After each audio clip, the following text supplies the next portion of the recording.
जब देश की संसद में नारी शक्ति वंदन अधिनियम प्रस्तुत किया जा रहा था, जब देश की सरकार देश की संसद में महिलाओं को आरक्षण देने की बात कर रही थी, तब सपा के सांसद खड़े होते हैं और कहते हैं कि आरक्षण के अंदर मुस्लिम महिलाओं को अलग से आरक्षण मिलना चाहिए। और अब मध्य प्रदेश में कांग्रेस का एक पर्चा वायरल हो रहा है जो इस बात पर प्रश्न चिन्ह लगाता है कि क्या कांग्रेस महिलाओं को धर्म में बांटना चाहती है?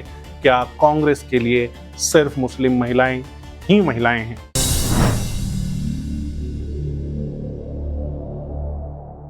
– 2023 में केंद्र की सरकार एक प्रस्ताव लेकर के आई, बिल लेकर के आई। उसका नाम था नारी शक्ति वंदन अधिनियम। इसके अंदर यह प्रस्ताव किया गया कि जब देश में परिसीमन होगा, जब सीटें बढ़ेंगी, उसके बाद देश की लोकसभा और राज्यों की विधानसभाओं में महिलाओं को 33% आरक्षण दिया जाए ताकि उनकी राजनीतिक भागीदारी सुनिश्चित हो सके।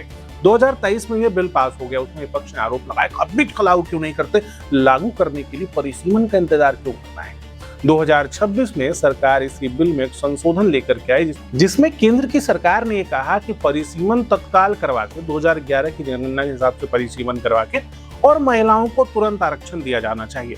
जिसके बाद विपक्ष इसके विरोध में आया, बहुत तरह की बातें कही। कहा गया कि महिला आरक्षण के नाम पर गैरकानूनी रूप से परिसीमन करवाने की कोशिश की जा रही है। और इसी समय सपा के नेता धर्मेंद्र यादव खड़े होते हैं और कहते हैं कि महिलाओं को आरक्षण मिल रहा है, मगर इसी आरक्षण के कोटे के अंदर मुस्लिम महिलाओं को अलग से आरक्षण मिलना चाहिए। तो इस बिल के अंदर जब तक पिछड़े वर्ग की महिलाएं, जब तक मुसलमान भाइयों की महिलाएं नहीं शामिल की जाएंगी, हम समाजवादी लोग इसका साथ नहीं देंगे। जिसका समर्थन बाद में अखिलेश यादव ने भी किया। और अब मध्य प्रदेश में कांग्रेस कुछ ऐसा कर रही है जो कांग्रेस की सोच के ऊपर प्रश्न चिन्ह खड़ा करती है।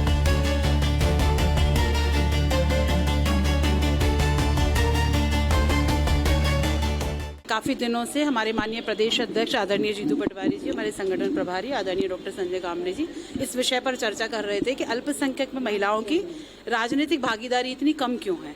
इस पे चर्चा भी हुई और विचार भी किया गया। तब हमने पाया कि अल्पसंख्यक की महिलाएं हैं वो शायद पार्टी की प्रोटोकॉल्स और उनमें इतना अलाइन नहीं करती हैं।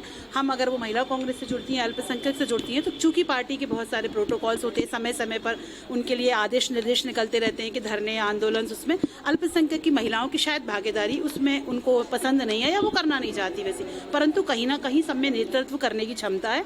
कहीं ना कहीं वो अपनी जगह पर NGOs के माध्यम से, सिलाई सेंटर्स के माध्यम से, पार्लर्स के माध्यम से, काउंसलिंग प्रोग्राम के माध्यम से अपने अपने समाज में सक्रिय भूमिका निभा रही हैं। परंतु ऐसी और कांग्रेस की विचारधारा से भी जुड़ी हुई हैं, तो हम ऐसी महिलाओं को क्यों ना एक ऐसा प्लेटफॉर्म दें जिससे वो जुड़कर कांग्रेस पार्टी की विचारधारा को आगे बढ़ाएं। और उनमें से ही किन्हीं महिलाओं को अगर फिर संगठन में आना चाहती हैं तो महिला कांग्रेस से जुड़ें, अल्पसंख्यक से जुड़ें। अगर वो सत्ता में आना चाहती हैं तो चुनाव लड़ें, चुनाव लड़ने की तैयारी करें। तो हम ऐसी महिलाओं को एक ऐसा प्लेटफॉर्म दे रहे हैं जहां वो सरलता और सहजता से पार्टी की विचारधारा के साथ में जुड़ सके। देश की संसद में महिलाओं की भागीदारी कम है और अभी महिला वोटर्स हैं वो लगातार निर्णायक साबित हो रही है। चाहे वो मध्य प्रदेश के चुनाव हों, चाहे पश्चिम बंगाल के, चाहे लोकसभा चुनाव हो, महिला वोटर्स जिस तरफ निकल रही हैं, सरकार उसी तरफ बन रही है। ऐसे में कांग्रेस ने अब तक सिर्फ धर्म के आधार पर तो बांट रखा था, लेकिन प्रश्न कि क्या वो मध्य प्रदेश की महिलाओं को भी धर्म में बांटना चाहती हैं? ये प्रश्न इसलिए क्योंकि हाल ही में कांग्रेस के एक मोर्चे ने, अल्पसंख्यक मोर्चे ने प्रोजेक्ट M लॉन्च किया है, प्रोजेक्ट महिला। इस महिला प्रोजेक्ट के अंतर्गत कांग्रेस महिलाओं को यह आरक्षण दे रही है, ट्रेनिंग दे रही है, प्रशिक्षण दे रही है कि अगर वो राजनीति में नए हैं कैसे कुछ अलग कर सकते हैं। नेताओं से उनका संवाद किया जा रहा है, कुल मिलाकर उन्हें पॉलिटिक्स के लिए ट्रेन किया जा रहा है। यहाँ तक सब कुछ ठीक लगता है, लेकिन जब आप इस पोस्टर को देखते हैं तो इस पोस्टर के नीचे एक लाइन लिखी है कि इस कार्यक्रम के लिए एलिजिबल कौन है। तो इसके लिए अल्पसंख्यक समुदाय की ही महिलाएं एलिजिबल हैं जो राजनीति में नहीं हैं या सक्रिय होना चाहती हैं और जो समाज में बदलाव लाना चाहती हैं। राजनीतिक भाषा में अल्पसंख्यक का मतलब क्या होता है, ये राजनीति को थोड़ा बहुत समझने वाला भी कोई व्यक्ति अच्छे से जानता है। आज कांग्रेस कार्यालय में, इंदिरा भवन में इन्हीं महिलाओं के लिए ट्रेनिंग कैंप चल रहा है जिसमें बड़े बड़े पोस्टर्स लगाए गए हैं। नेता इन महिलाओं से मिलने, इनको ट्रेन करने के लिए आ रहे हैं। आगे कांग्रेस की रणनीति क्या होती है इस पर नजर रहेगी, लेकिन अभी एक सवाल तो खड़ा हो ही रहा है कि क्या कांग्रेस महिलाओं को सशक्त करने के लिए सिर्फ मुस्लिम महिलाओं को सशक्त करना चाहती है? क्या कांग्रेस सिर्फ मुस्लिम महिलाओं को ही महिला मानती है, या इसके बहाने कांग्रेस एक बार फिर मुस्लिम महिलाओं के वोट अपने तरफ खींचना चाहती हैं, जो उज्ज्वला या 3 तलाक जैसी योजनाओं के कारण बीजेपी के पाले में चली गई थी। कमेंट करके जरूर बताइए, आपके कमेंट का इंतजार रहेगा।